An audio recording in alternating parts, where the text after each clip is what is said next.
this idea of progress over perfection.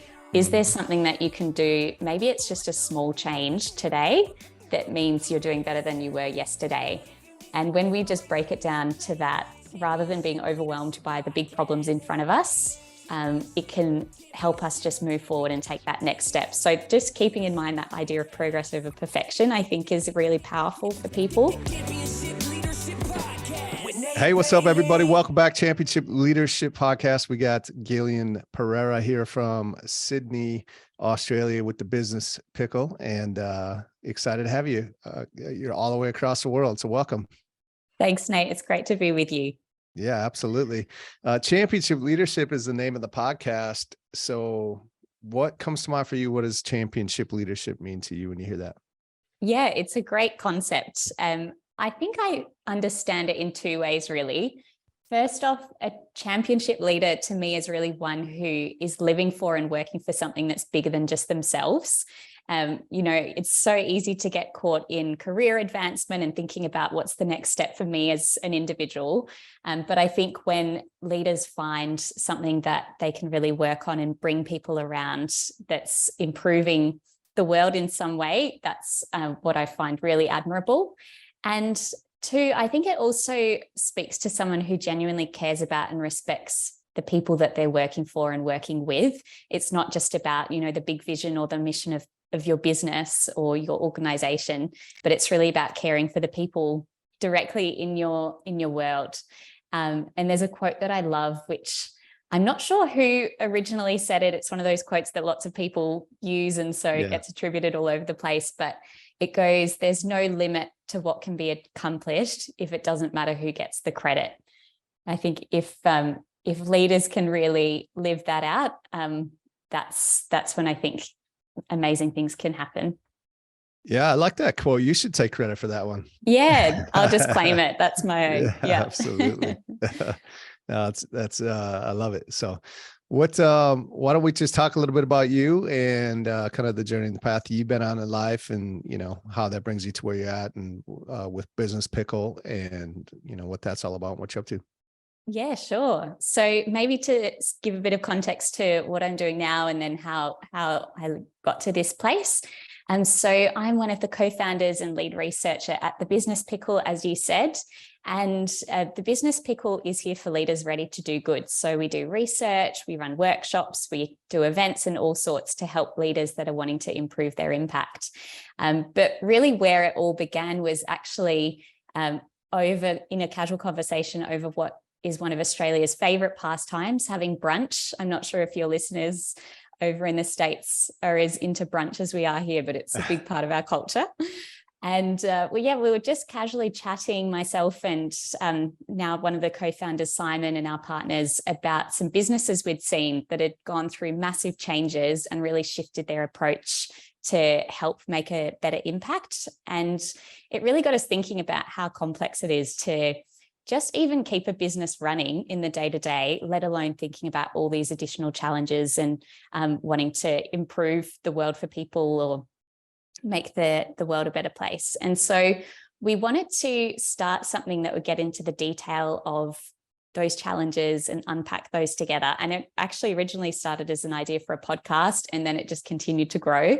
And so that's kind of what I'm doing now, is researching and chatting to different business leaders, pulling together insights. But prior to my time at the Business Pickle, I was actually working in the nonprofit sector here in Australia, and I was working for a major food rescue organisation. So essentially taking food from different supermarkets and growers and farmers and all different organisations and distributing those to people in need. And as part of that role, I got to be doing research and also chatting to and working alongside major businesses here in Australia. So a lot of research, a lot of kind of insight into what it looks like for businesses wanting to do good has really shaped what I'm doing today. Awesome. I love it. Yeah. And who doesn't like brunch, right? I know, it's terrific. Yeah, absolutely. Breakfast and lunch together. Come on. It's a dream. It's a dream come true. Yeah, you got it.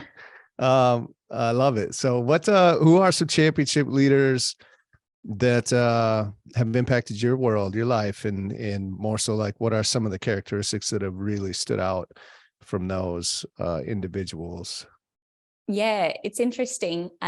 Probably one of the first examples I can think of is one of my first jobs when I was, out of school, was working in a retail store that sold tea, which sounds, I'm not sure, maybe a bit boring to people, but actually it was one of the most enjoyable jobs that I could have landed at that time. And the reason was because the managers I was working with did everything they could to develop us, to help us in our learning, and just give us the skills and confidence to grow in that job. And so I think even though it was a really small kind of everyday setting, I learned a lot about what it looks like to lead people well, to care about people, and to really want to see them grow and be the best that they can. But kind of zooming forward to the present day, one of the things I love about my job is being able to talk to leaders who are working in different fields around the world. And just a couple that come to mind that have really inspired me. We did some research into packaging and all the challenges that come with that. And we got to speak to someone called Lokesh, who works for a business called Recube based in India, in Mumbai. And they're basically trying to completely transform how people are receiving their household products in the packaging. And there's a lot more of a story there, but just the inspiring vision that he has, and the desire to just see something built from the ground up really inspired me. So there are many more stories that I could share from those different conversations, but those are just some that come to mind. I bet. Yeah. I mean, there's, for what you do and the people that you get to meet, I'm sure you run into an incredible amount of, great people, great leaders. Yeah, it's one of my favorite things in the job, and just the different perspectives people bring, and the practical challenges they're dealing with, but staying focused on what they're really trying to achieve big picture is really good to see. Yeah, absolutely. So I know you talked maybe a little bit about it, but I like to talk about championship leadership and vision. I think great leaders have incredible vision and also that courage to take action on it. So yeah, what's that vision for you for Business Pickle, and the reason, like you said, I know it started off as a podcast idea, but it sounds like it's definitely evolved quite a ways from that. So yeah, what's the vision for you guys, and more importantly, like the impact that you're looking to make?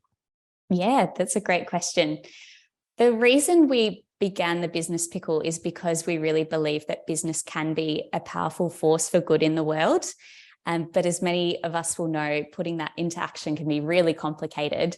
And so while we don't have all the answers, we really want to seek them out. And that's part of what we're doing, is learning and wanting to bring people along that journey.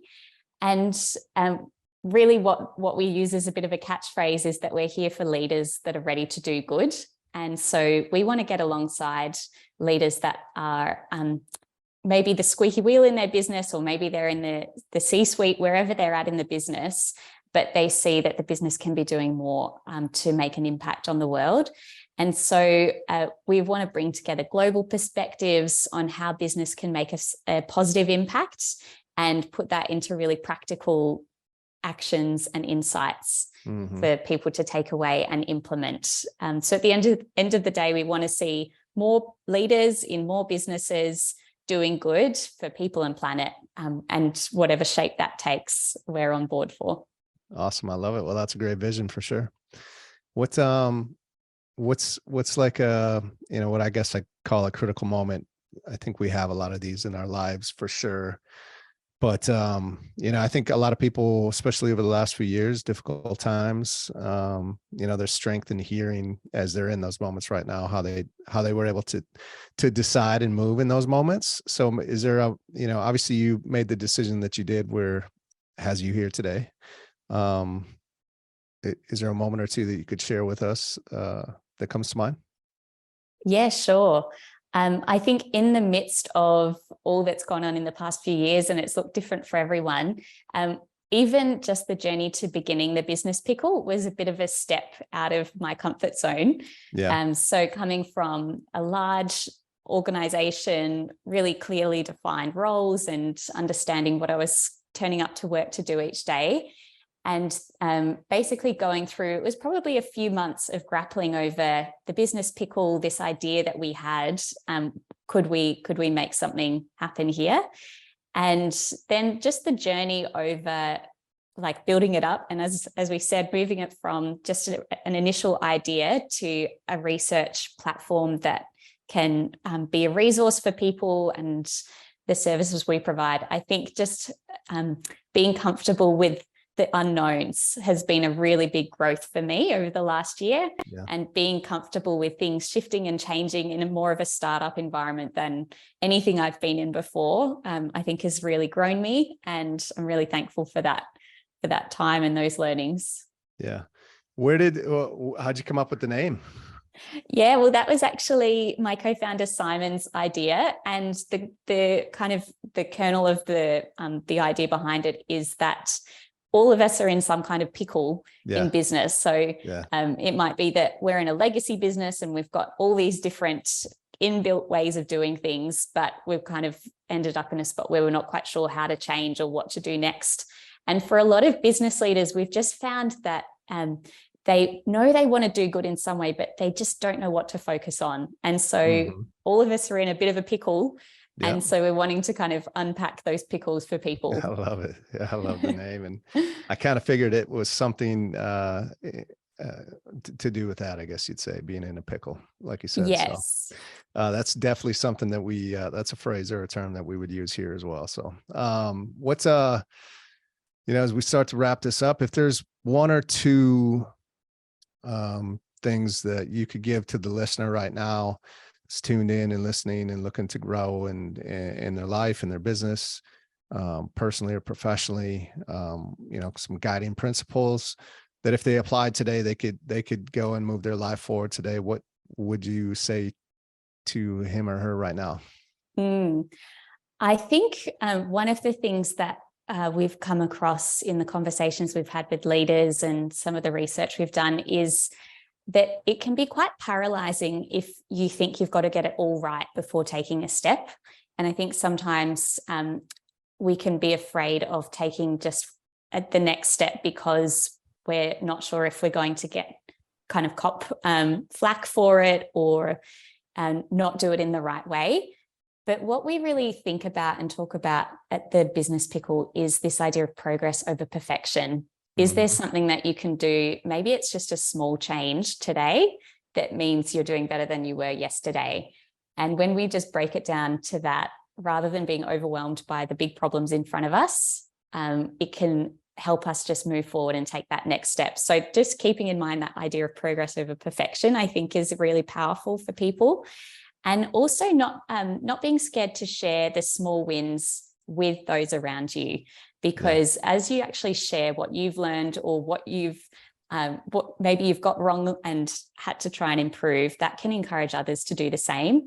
I think there's so much that can happen through genuine connection with other leaders, other people in our world. So sharing the small wins, those incremental steps, being honest about where you're at, what you need to change can really help.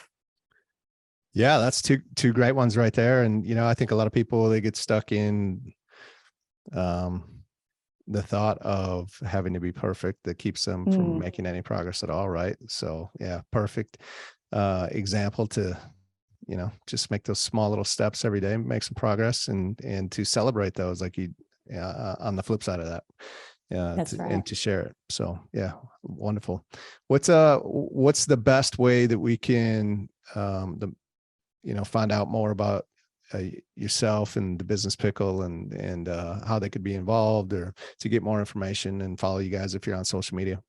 Yeah, sure. So the best way to find us is via our website, thebusinesspickle.com. It's pretty straightforward. Yeah. And then we're on all the general social platforms. So if you search The Business Pickle, you should be able to find us there. We also have a newsletter and a podcast you can subscribe to. So again, search The Business Pickle, you'll find us. It'll be great to have you on the journey. Yeah. The podcast, is it the Business Pickle podcast, or is that the name? That's right. Yes. All right. Too easy. Yeah. Too easy. I love it.